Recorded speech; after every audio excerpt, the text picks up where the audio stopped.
My name is Danielle LeBerge. I am a solar installer for a family-run company, Grassroots Solar, in southern Vermont. And I'm also a board member for 350 Vermont and a REV member. This is a coalition effort of legislators and citizens calling for a 100% renewable energy standard. So thank you for joining us. Vermont's goals to fight climate change include transitioning our heating and transportation infrastructure to all electric systems. And how are we going to power those with renewable energy?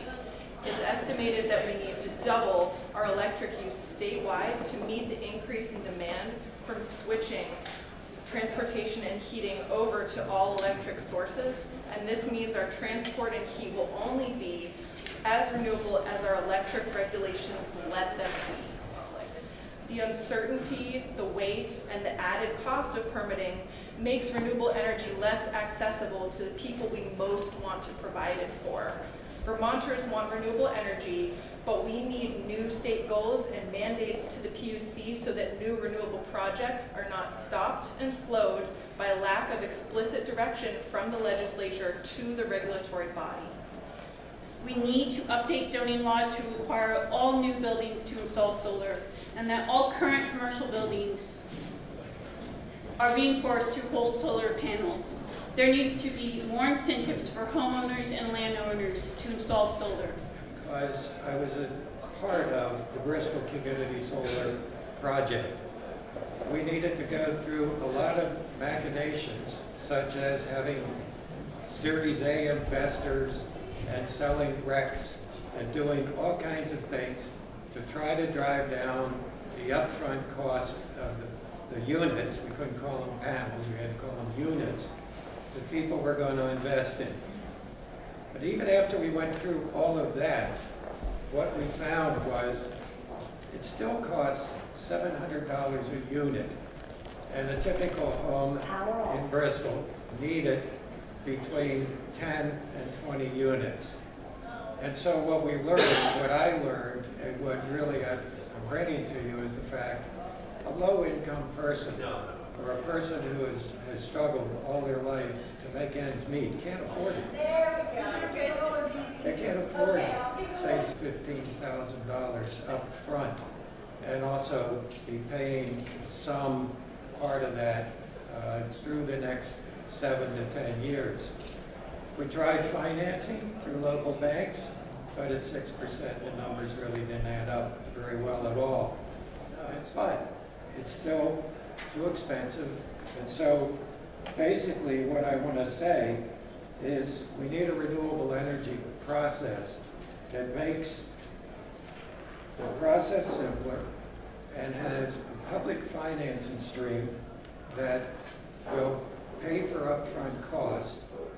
The climate crisis cannot be put in abeyance by NIMBYism.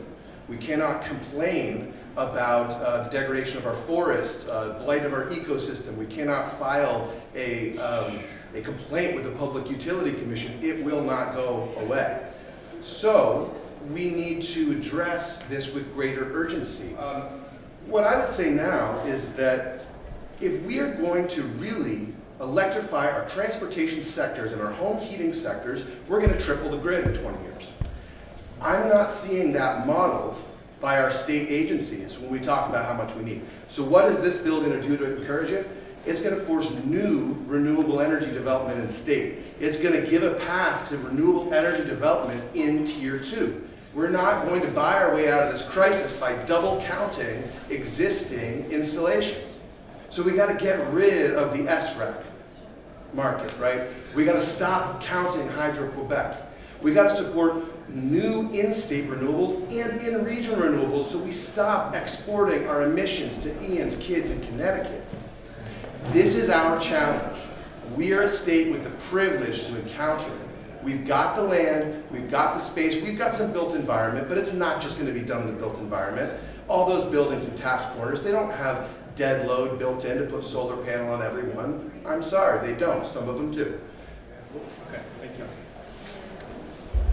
Thanks, Richard. And I just want to add that the amount of land that would be covered under an increase to 20% renewables in state would be 2,300 acres total. Would you be in support of some sort of rule in the state that prohibited solar installations in ag land and forest land, but required it, as someone said, on existing buildings, on all those existing structures that are either already here or coming in the next decade? Well, I can answer that. Peter Sterling, Renewable Energy Vermont. You know, we have prohibiting solar development on land that's been ruled agriculture would create a lot of maybe more problems than it might solve. So I think we really have to look into the impacts of that to really decide. I mean, just focusing on the built environment does not seem like a realistic solution to Vermont producing the amount of